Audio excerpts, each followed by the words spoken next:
corpo e de alma, crendo que Deus tudo fará.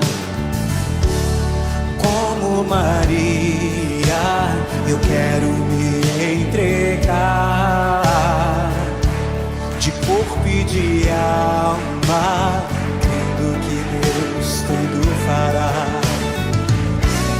Não temerei se acaso tua vontade, Senhor, for maior que eu.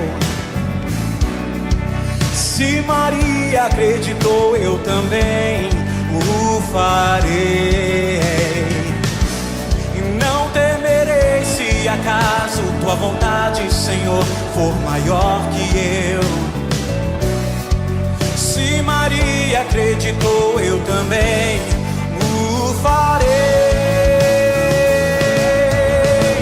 Maria, mãe de Jesus, és exemplo de esperança em Deus, nas promessas daquele que é e sempre será. Maria, mãe de Jesus, és exemplo de esperança em Deus, nas promessas daquele que é e sempre será.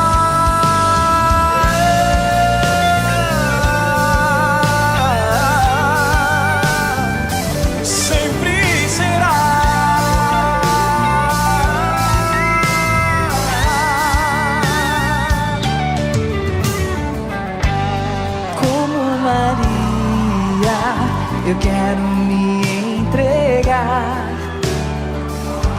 de corpo e de alma, crendo que Deus tudo fará. Como Maria, eu quero me entregar, de corpo e de alma, crendo que Deus tudo fará. Não temerei se acaso tua vontade, Senhor, for maior que eu. Se Maria acreditou, eu também o farei. Não temerei se acaso tua vontade, Senhor, for maior que eu. Se Maria acreditou, eu também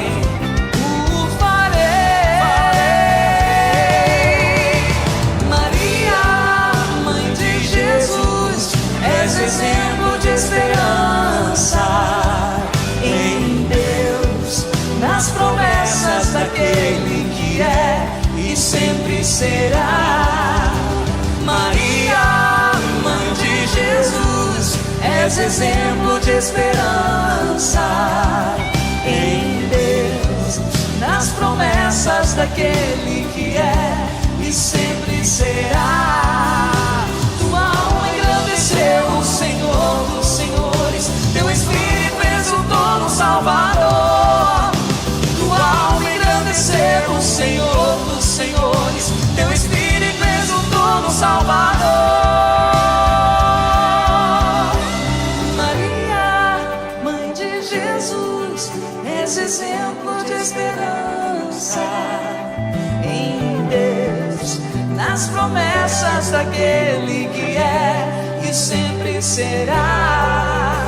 Maria, mãe de Jesus, és exemplo de esperança em Deus, nas promessas daquele que é e sempre será.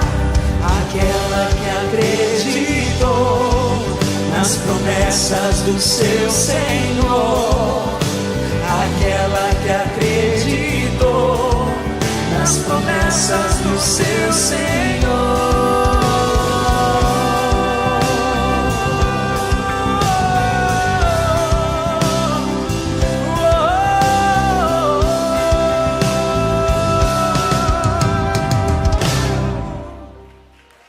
Eliana Ribeiro. Estamos de volta com Fazendo Barulho aqui na sua Rede Vida, programa da Comunidade Shalom, hoje falando sobre as aparições de Nossa Senhora e recebendo o padre Antônio Furtado, Nós vamos para mais um bloco de bate-papo e hoje ainda nós vamos viver o momento da adoração ao Santíssimo Sacramento. Vale a pena você enviar suas intenções e se unir a nós neste momento de adoração que vai ser uma verdadeira bênção. Antes da gente voltar ao bate-papo, quero que você confira essas imagens do Santuário de Nossa Senhora de Fátima.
Tá, imagens belíssimas, eu já tive a oportunidade de estar lá. Padre Antônio também, padre? Como foi a experiência lá em Fátima?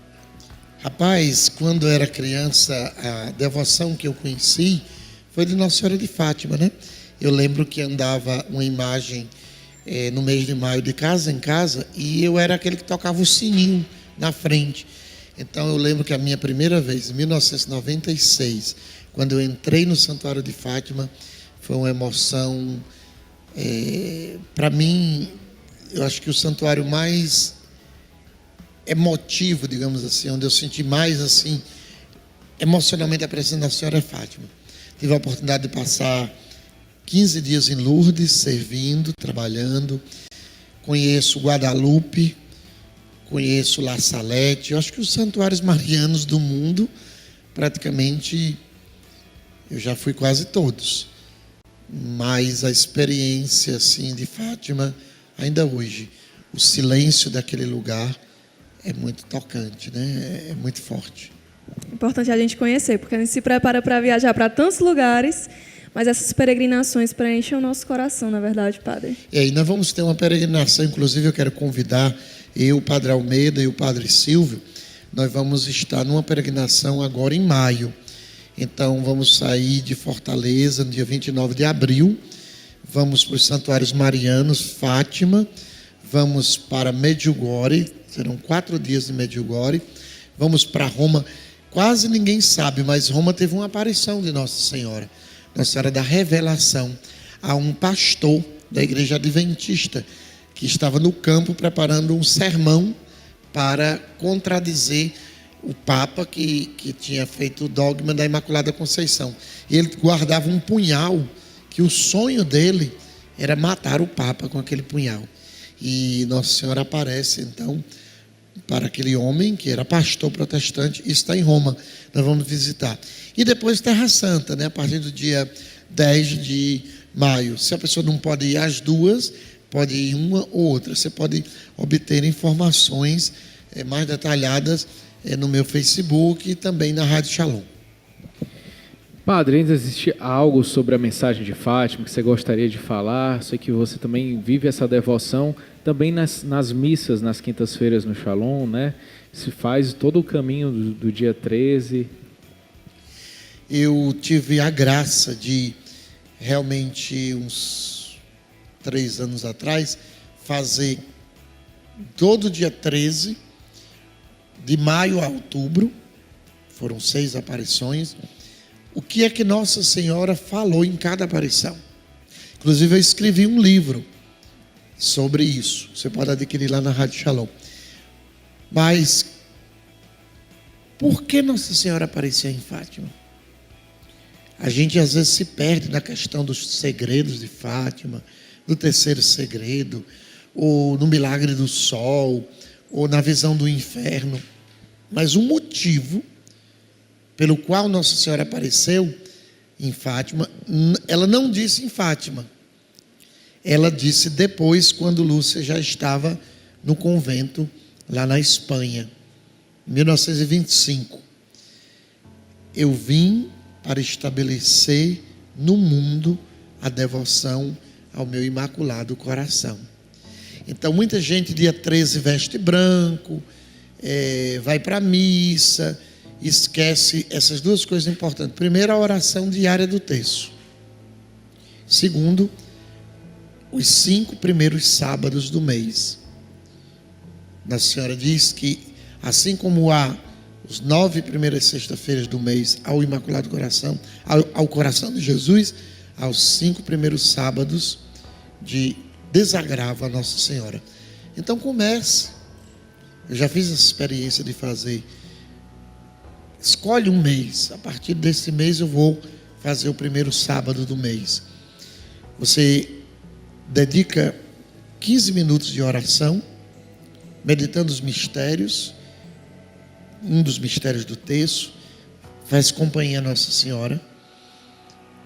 Na noite anterior, de 10 a 11 da noite, 1 hora de oração com Nossa Senhora. Se confessa, comunga em reparação. E isso foi o motivo pelo qual ela apareceu. Estabelecer no mundo a verdadeira devoção ao Imaculado Coração dela. É o que a gente guardaria de Fátima.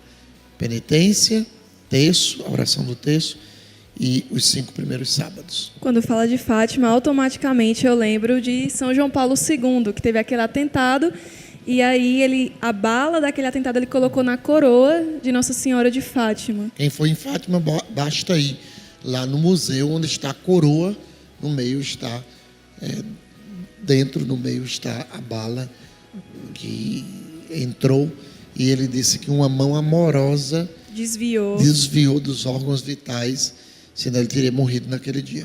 Quantas coisas Maria não quer desviar também na sua vida hoje? Talvez o mal esteja vindo na sua direção e pela intercessão de Nossa Senhora de Fátima você pode cultivar um relacionamento com Nossa Senhora de Fátima, talvez seja Guadalupe. Eu consagrei no dia da Imaculada Conceição. Você pode também fazer com que nesse relacionamento com Maria tantos males se desviem da sua vida, assim como na vida de São João Paulo II.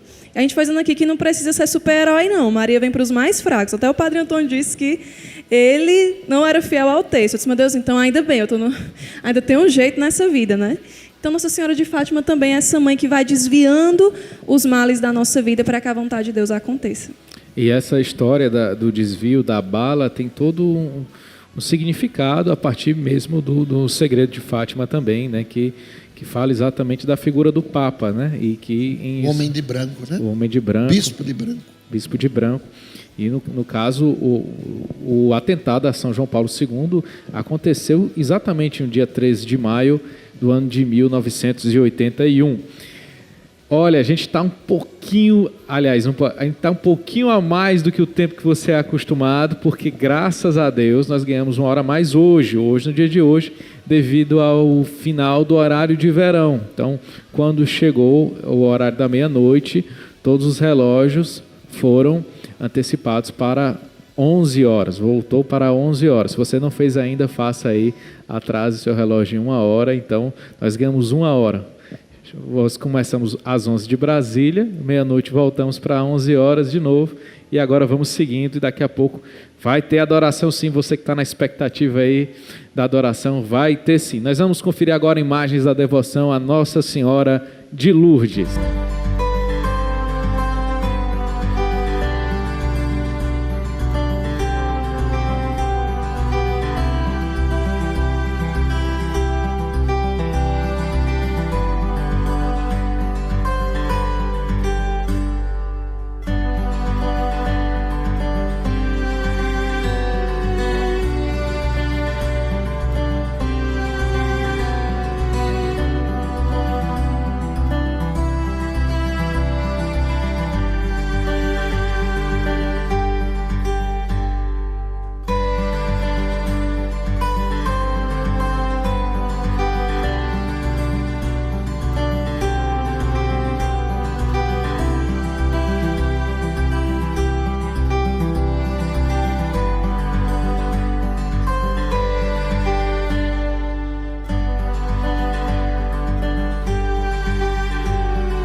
Você viu aí as imagens de Nossa Senhora de Lourdes, e nós vamos falar sobre ela nesse momento que apareceu a Santa Bernadette. Ela ainda era ali adolescente e teve essa experiência com a Virgem Maria. Conta um pouco mais para a gente, Padre Antônio, sobre Nossa Senhora de Lourdes. Nós paramos em Nossa Senhora de Lourdes no momento em que eu dizia que o pároco não acreditou nas aparições, até por causa da, digamos assim, da crítica que as autoridades fizeram. O padre tinha muito medo, porque a igreja estava numa situação muito difícil. Então as autoridades não queriam saber de renovação da fé. Aquilo era visto como uma loucura, né, fanatismo. Então o padre chamou Bernadette e pediu que ela pedisse a Nossa Senhora um milagre. Disse: olha, pede a ela então que faça algum sinal lá.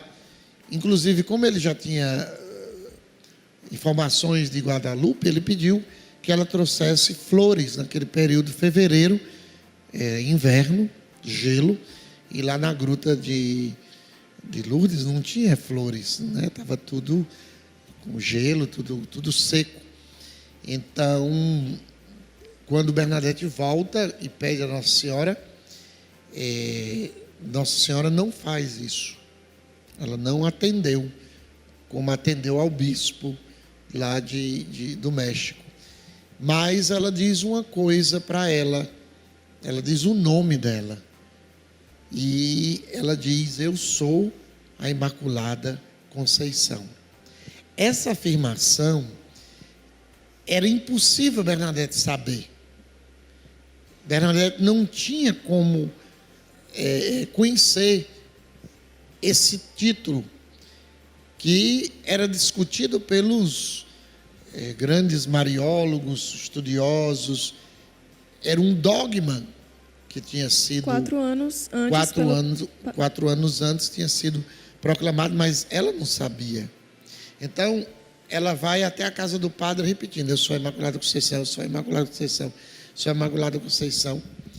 E quando ela chega lá, que diz que o nome daquela senhora era eu sou a Imaculada Conceição, o padre não tem dúvida, porque ela não tinha condição, ela era analfabeta, né? Bernadette não tinha estudos, então ela não tinha como saber dessa informação teológica, né, sobre Nossa Senhora. Porém, um fato que vai chamar a atenção e atrair a atenção das pessoas para a gruta, não sei se vocês sabem, mas a gruta de Massabielle era a gruta dos porcos. Era um lugar sujo, era um lugar indigno. Em uma das aparições, Nossa Senhora então manda que Bernadette cave o chão e passe aquela lama no rosto e beba daquela água suja e coma as ervas em sinal de penitência. E as pessoas consideraram Bernadette louca, porque diante daquilo eles não viam Nossa Senhora, viram somente Bernadette levantar, ir lá, cavar, pegar aquela água suja, botar na boca e passar aquela lama no rosto, comer aquelas ervas onde ficavam os porcos.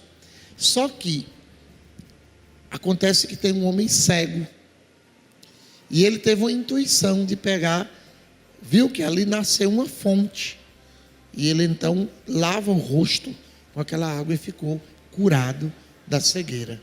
E é sobrenatural, porque naquela região ali não era para sair água, né? Já foi um milagre ela ter cavado. Tinha água no rio, né? Que ainda hoje, quem vai lá em Lourdes, tem um rio em frente. Mas aquela fonte surgiu onde Nossa Senhora mandou. E essa fonte continua ainda hoje saindo, as pessoas vão lá, os doentes usam a água, tomam banho, e são mais de 5.000 curas inexplicáveis. Médicos protestantes, ateus, fazem os testes, os exames, e mesmo eles considerando um grande número de milagres, A igreja, me parece, não sei quanto está hoje, mas era somente 150 que a igreja aceitava como milagres extraordinários. E ainda hoje está lá, é um fato visível dessa água que manifesta também a penitência, porque também o tema da penitência é muito forte em Lourdes. Nós vamos conhecer agora um pouco mais de outra devoção que o Padre Antônio Furtado já citou algumas vezes, que é a de Nossa Senhora de Guadalupe. Essa aqui é de 1531. A gente vai ver algumas imagens lá do santuário.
Você viu aí as imagens do santuário de Nossa Senhora de Guadalupe, ela que é padroeira do México, ela que também assumiu ali fisicamente o aspecto de uma índia, Padre Antônio. Nossa Senhora também é dessas que assume a identidade do povo, não é verdade?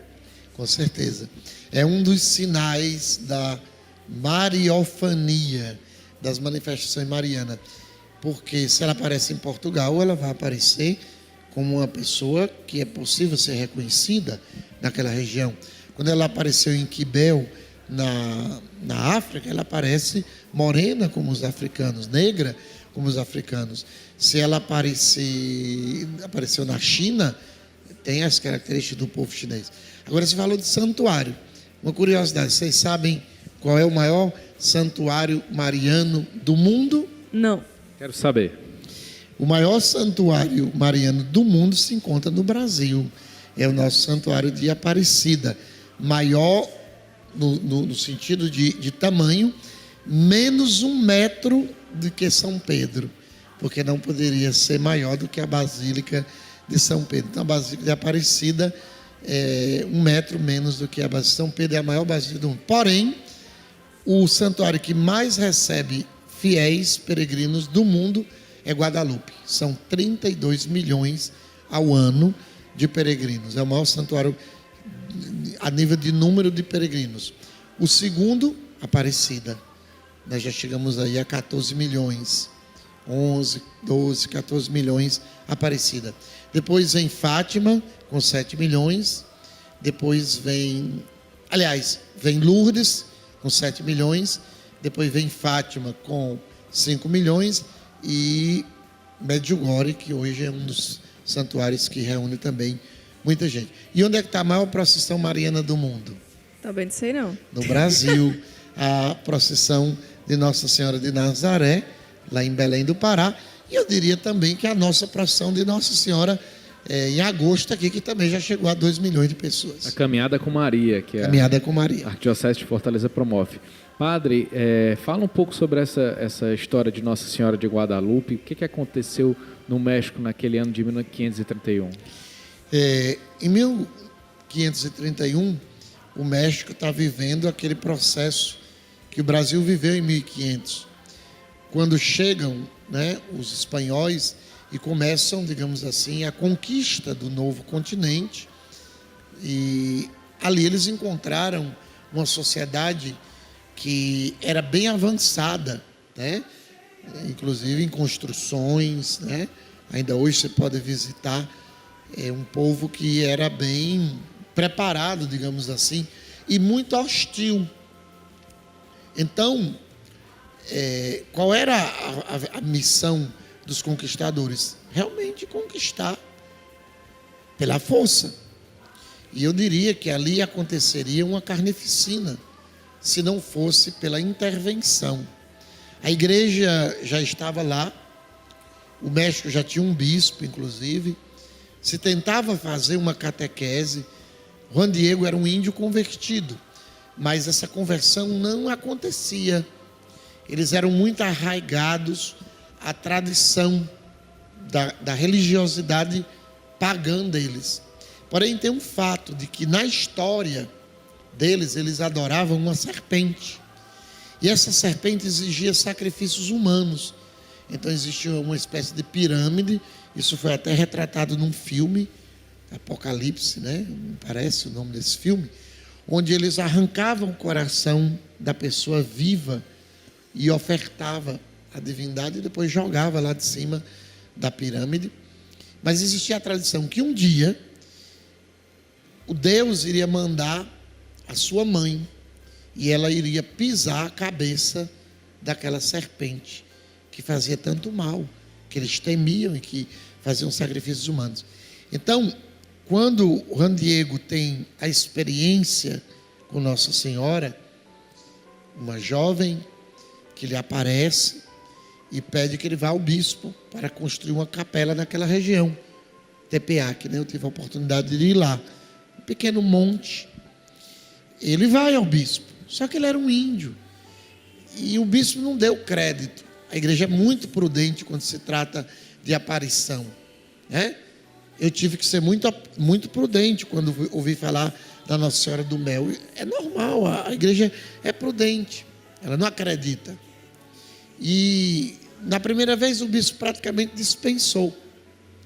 E Juan Diego sente isso.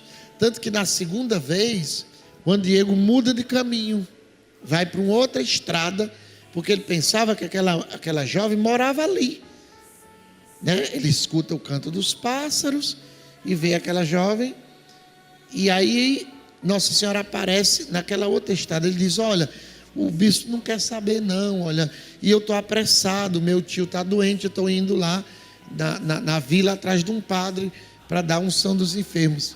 E aí que diz Nossa Senhora diz para ele uma frase que é o que mais nos toca. Ela olha para o índio e diz: você não sabe que eu sou a tua mãe? O teu tio vai ficar curado. Não se preocupe, volte ao bispo. Então, quando o Juan Diego vê que o tio está curado, mais uma vez ele vai ao bispo. E o bispo então diz: traga um sinal, um milagre, manda ela fazer um milagre. Então ele vai, e lá no Monte Tepeac ele recolhe aquelas rosas que também em dezembro não podiam estar lá, porque não era tempo por causa do frio. Ele pega aquele manto dele, que é chamado uma tilma, que era feita de agave. Não sei, em alguns lugares chamam agave, outros chamam de... É muito rústico, né? A Paraíba chama de agave, mas tem um sisal, né? Sisal, agave sisal. Então ele coloca aquelas flores. Detalhe: as rosas eram rosas de Castilha, que eram rosas que eram lá da Espanha e que eram as preferidas do bispo. Só que aí acontece outro fato. Aí nós temos o sinal das flores, mas temos um segundo sinal. Quando ele abre a tilma, o bispo vê as rosas caindo, mas ali ficou impressa a imagem. Que para o bispo e para os espanhóis não diziam muita coisa. Só quem entendeu aquela figura foram os índios, que conseguiram ler na tilma sinais que os espanhóis não sabiam, que aquela era realmente a enviada para pisar a cabeça da serpente. As estrelas, né, o manto de Guadalupe já foi estudado por parapsicólogos, né, por vários estudiosos, pela NASA. Não se sabe como é que aquela pintura existe, porque primeiro, de longe é uma pintura, de perto você não vê nada, porque ela foi feita entre o sisal, ele é muito grosseiro, então não tinha como um pintor pintar se não fosse uma tela, né? Para que se haja uma pintura tem que ter uma tela fechada. A pintura é entranhada dentro dos fios do sisal. Depois o sisal não dura muito tempo e a região era pantanosa. Então isso 1531, nós estamos em 2019. Nunca houve nenhum estrago, inclusive quando colocaram uma bomba para destruí-lo. Não houve nenhum tipo. A temperatura, as agressões naturais, porque nos primeiros anos ela ficou à mercê de fumaça de vela, as pessoas tocavam. E os últimos estudos mostraram, né, que dentro da pupila existiam imagens, assim como a médica viu que na imagem lá de Nossa Senhora do Mel, quando coloca a luz, o olho se retraiu. Lá tem imagens que mostram, inclusive, a figura do bispo, a figura de outras pessoas que estavam e de uma negra. E quando se viu a negra, se pensou, não é verdade isso, porque não existiam negros ali, eram todos descendentes de índio. Foi quando a história mostrou que o bispo tinha trazido uma escrava com ele, e tinha até inclusive o nome dela. Então, um sinal muito forte. E quando os índios viram aquela imagem, começaram a se converter em massa. Foram 8 milhões de conversão ao cristianismo, que levou a eles se tornarem cristãos e, consequentemente, não serem dizimados pelos conquistadores. Esse é um grande milagre. Tanto que, na cultura do México, eu estive no México, Nossa Senhora de Guadalupe é uma coisa tão forte que a gente aqui não tem ideia. Nós temos devoção à Nossa Senhora de Fátima, Senhora Aparecida, mas não é igual um mexicano. Quando ele fala da guadalupana, da morenita, né? Morenita, é uma coisa que é visceral. Tanto que os imigrantes que estão nos Estados Unidos, que deixaram de ser católicos, se tornaram protestantes, obrigaram, muitas igrejas têm a imagem da Senhora de Guadalupe dentro das igrejas protestantes, porque não conseguem tirar o amor que eles têm a Nossa Senhora. Tem até uma oração muito bela, que é faze de mim uma tilma. Ó Senhor Santíssimo, Tu que podes fazer todas as coisas, faze de mim uma tilma, que justamente revelava a imagem de Nossa Senhora de Guadalupe. Eu vou ler aqui só um trechinho para você se empolgar e rezar também. Para transparecer Teu amor a todos os povos do novo mundo, Tu fizeste a imagem de Tua Mãe Misericordiosa aparecer na túnica de Juan Diego, tantos anos atrás. Se aquele tecido tão rude pôde atrair a tua atenção e ser útil ao teu plano, certamente uma alma desejosa como a minha pode também servir aos teus propósitos. E aí é justamente a gente vê a eleição de Deus na vida de uma pessoa, na vida daquele índio, que de maneira tão simples, um homem tão rústico, um homem tão... que não tinha aqueles conhecimentos todos, foi ali nos pequenos que Maria manifestou a glória de Deus. Isso é muito belo de perceber, que Maria se utiliza daqueles que são excluídos, daqueles que ninguém imaginaria que pudessem resplandecer um plano de Deus. E talvez também na sua vida você se sinta indigno diante de tantos mistérios que Deus quer fazer na sua vida. Talvez você se sinta como essa Tilma, que é de um plano tão assim, de qualidade péssima, mas talvez Deus queira fazer com que você resplandeça a glória dele na vida das pessoas. E que confunde, porque a ciência não sabe explicar. Alguém diz assim, mas aquele ali foi alguém que pintou. Pois então pinte um igual hoje, com toda a técnica. E detalhe, a pintura, a tinta, não se encontra nem no reino mineral, nem vegetal. Não há na face da terra como fazer aquela pintura que foi feita. E nem o efeito que ela produz. A mesma coisa do sudário de Turim. É impossível, com toda a tecnologia de hoje, alguém produzir uma tilma igual com uma pintura igual. Não se consegue. Quer dizer, Deus confunde os sábios desse mundo, se utiliza dos menores, dos pequenos, dos que não são nada, como diz Paulo, para ir manifestar a glória dele. Então, diante do mistério, se para e se tem que reconhecer Deus. Claro que quem não quer, para quem não, como dizia Santo Inácio, né? Tem uma frase de Santo Inácio que eu gostaria de ler, que diz assim: para aqueles que creem, nenhuma explicação é necessária, e para aqueles que não creem, nenhuma explicação é possível. É uma experiência. Eu fiz a minha experiência com Nossa Senhora do Mel, que é uma só. Maria é uma só, com títulos os mais diversos, mas que se manifesta cada um de nós da forma que nós podemos entender a mensagem. Eu estou ainda deglutindo, tentando entender o que é que ela quer com isso aqui, porque Deus não vai fazer milagre por nada. Milagre é sempre para um sinal de algo que Ele quer fazer maior.